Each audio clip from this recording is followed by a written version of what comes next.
राधे राधे। आशा करती हूँ कि आप सभी लोग खुश होंगे, स्वस्थ होंगे, मस्त होंगे। ओम नमः शिवाय। श्री शिवाय नमस्तुभ्यम। आज मैं आप लोगों को बताने जा रही हूँ पौष मास शुक्ल पक्ष में प्रदोष व्रत कब है, त्रयोदशी तिथि कब है, पूजन व पारण का शुभ मुहूर्त क्या है, पूजा विधि और इस दिन किए जाने वाले महा उपाय के बारे में। जैसा कि हम सभी लोग जानते हैं कि प्रदोष व्रत महीने में 2 बार आता है, एक कृष्ण पक्ष में, एक शुक्ल पक्ष में। त्रयोदशी तिथि पर प्रदोष व्रत को धारण किया जाता है। प्रदोष व्रत भगवान शंकर को समर्पित होता है।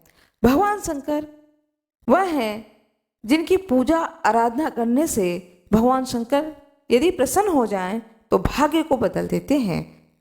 मस्तक की रेखाएं जो स्वयं ब्रह्मा जी लिखते हैं, उन रेखाओं को बदल देते हैं, दुर्भाग्य को सौभाग्य में बदल देते हैं। इसलिए भगवान शंकर की पूजा बड़े ही भाव से, भक्ति भाव से करनी चाहिए। आइए अब जानते हैं पौष शुक्ल पक्ष में प्रदोष व्रत कब पड़ेगा। कृपया कमेंट बॉक्स में ओम नमः शिवाय अवश्य ही लिख दीजिएगा। आइए अब मैं आप लोगों को बताने जा रही हूँ प्रदोष व्रत कब है पौष शुक्ल पक्ष में। नए साल 2024 का दूसरा प्रदोष व्रत पौष माह के शुक्ल पक्ष की त्रयोदशी को पड़ रहा है। यह भौम प्रदोष होगा। इस दिन भगवान शिव की पूजा प्रदोष काल में करने पर सारी मनोकामनाओं की पूर्ति होती है। इस दिन भगवान शिव की पूजा के साथ साथ हनुमान जी की भी पूजा करने से विशेष फलों की प्राप्ति होती है। आइए जानते हैं पूजा का शुभ मुहूर्त, पूजन विधि और इस दिन किए जाने वाले उपाय के बारे में।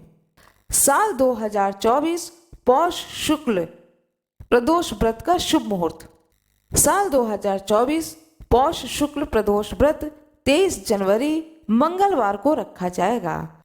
प्रदोष काल पूजा का शुभ मुहूर्त सायंकाल 5:52 से 8:33 तक। पौष शुक्ल त्रयोदशी प्रारंभ होगा 22 जनवरी सायंकाल 7:51 पर। पौष शुक्ल त्रयोदशी समाप्त होगा 23 जनवरी रात्रि 8:39 पर। प्रातः काल ब्रह्म मुहूर्त में उठ करके अपने घर के मंदिर में भगवान शंकर का जो भी मूर्ति या फोटो आपके घर में हो, वहां पर खड़े होकर के स्वयं को संकल्पित करें कि आज मैंने प्रदोष व्रत को धारण किया है। भगवान शंकर की कृपा विशेष हो और व्रत निर्विघ्न समाप्त हो। बड़े भाव से मैं पूजा करूं, ऐसा अपने मन में संकल्प लें।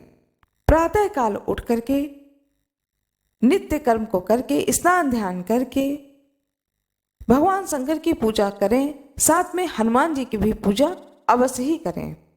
प्रदोष व्रत की पूजा विशेषकर प्रदोष काल में की जाती है। प्रदोष काल यानी शाम के समय पूजा के लिए पुनः स्वच्छ होकर के भगवान शिव का गंगा जल मिले जल से अभिषेक करें। महादेव को उनके प्रिय बेलपत्र, सफेद चंदन, फल, फूल, अक्षत, धूप, दीप अर्पित करें और ओम नमः शिवाय मंत्र का जाप करें। प्रदोष व्रत कथा को सुने, शिव चालीसा का पाठ करें, स्तुति करें। स्तुति करने के बाद में फिर आरती करें। शास्त्रों में ऐसी मान्यता है कि भौम प्रदोष के दिन सुबह स्नान के बाद महादेव का रुद्राभिषेक करना चाहिए और गाय को मीठी रोटी खिलाने से सारी मनोकामनाओं की पूर्ति होती है। भौम प्रदोष के दिन शिवलिंग पर जल चढ़ा करके 11 बार शिव चालीसा व 11 बार हनुमान चालीसा का पाठ करने से कर्ज से मुक्ति मिल जाती है। आर्थिक संकट को दूर करने के लिए इस दिन शिवलिंग पर बेलपत्र चढ़ाना चाहिए। कम से कम 1000 बेलपत्र चढ़ाना चाहिए और हनुमान चालीसा का पाठ और सुंदरकांड का पाठ भी अवश्य ही करना चाहिए। ये 2 उपाय बताए मैंने आप लोगों को कि जो कोई कर्ज से मुक्ति पाना चाहता है तो वह किस प्रकार से भगवान शंकर की पूजा करे और साथ में हनुमान जी की कृपा भी प्राप्त होगी हनुमान जी की पूजा और आराधना करने से। आशा करती हूँ कि आप लोगों को यह जानकारी अच्छी लगी होगी। कृपया वीडियो को लाइक जरूर कर दीजिएगा, चैनल को सब्सक्राइब कर दीजिएगा, कमेंट बॉक्स में जय हनुमान सीताराम अवश्य ही लिख दीजिएगा।